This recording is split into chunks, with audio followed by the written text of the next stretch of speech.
also want to thank you so much for being here as part of this very, very important discussion that we're having today. You know, teaching is really, really challenging, and it's especially challenging for newcomers to the field. You know, we come from learning lots of college theory to a student teaching experience, some of us, and then to our own classrooms. And we are all filled with this anticipation to make a difference in the lives of the children that we will teach. So today what I want to do is I want to share my story with you of when I was first hired to teach special education in Chicago Public Schools. So the neighborhood was much like many across our nation. It was one of high poverty, high crime, and it had schools that were challenged by that constantly revolving door of teachers.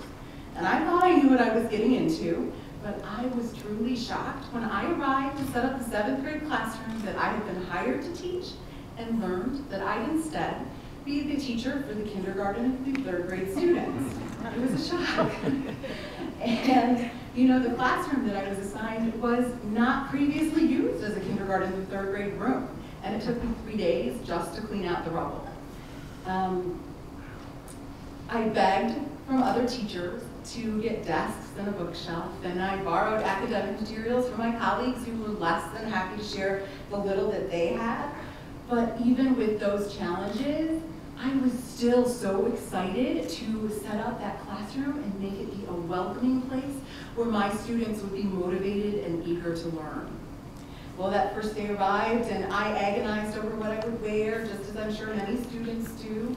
And I arrived at school really early, 7 o'clock, to make sure that there were name tags on my students' desks and that there were, in fact, chairs for them to sit in. And I was instructed to wait outside the front door for my students, and they lined up with their bright, smiling faces looking back at me, and we marched up to the classroom, and I took attendance from the roster. And during that time, of taking attendance, a student, a young girl who we'll call Katera, was escorted to my room. And I was so excited to have a little girl because up until this point, all I had were boys. So it was really exciting. But my excitement was not reciprocated. She folded her arms and she refused to even come in the door. And I said, well, you know, I can coax her in. And I said, you know what, Katera, we are doing a classroom puzzle and you are our missing piece, and our classroom just won't be complete without you. And she folded her arms again and would not budge. And I had no idea what to do next. You know, I thought my previous experience didn't prepare me for a moment such as this. And I had 11 other students in my classroom who were getting restless.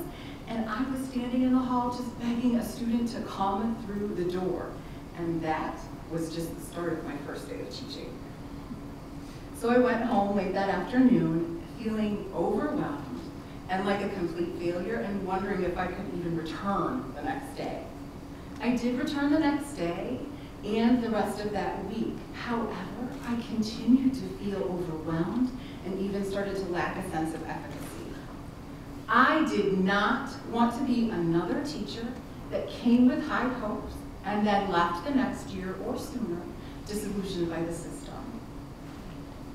During those first few weeks, I checked my emails periodically, and I even considered searching the job sites to look for another job, either in teaching or out. I was good with either one. But then I noticed an email from someone who said they were going to be my mentor. So Sharon, she became my support system and my lifeline. The support that she gave by coming to my classroom, modeling lessons, observing my instruction, and sharing feedback would help to accelerate my practice so that I could be the best teacher for my students. Sharon listened to my concerns, helping to clarify what the issues really were, and then work towards the next steps that needed to be taken. I started to reflect more on my teaching and my practice through the lens of her expertise, and I worked to find ways to better meet my students at their level of need. So after 2 years of working with Sharon, I was more confident and proficient as a teacher. The practices that she had helped me to quickly develop and implement in my classroom were practices that I continued to use through the years with my students so that they would be successful. And what about Katera, that little girl that stood at my door that first day and wouldn't come in? Well, Sharon even helped me showed me how to assess her reading ability and analyze her classwork so that I could better understand her areas of strength as well as needs of growth. And my greatest joy came when I handed her a book that was at her level and she said to me, "Miss Williams, this book is too easy. I need something harder to read." And one mother even told me that her son never wanted to read before, but then he started bringing home books all the time to read. So hearing that and seeing the positive change in my students was absolutely amazing to me. And Sharon was who had helped me understand how to use those best practices to make a meaningful difference for my students. So after teaching for over 5 years as a special educator, I am now in my second year as a mentor for 12 beginning special education teachers in Chicago as part of the New Teacher Center Teacher Induction Program.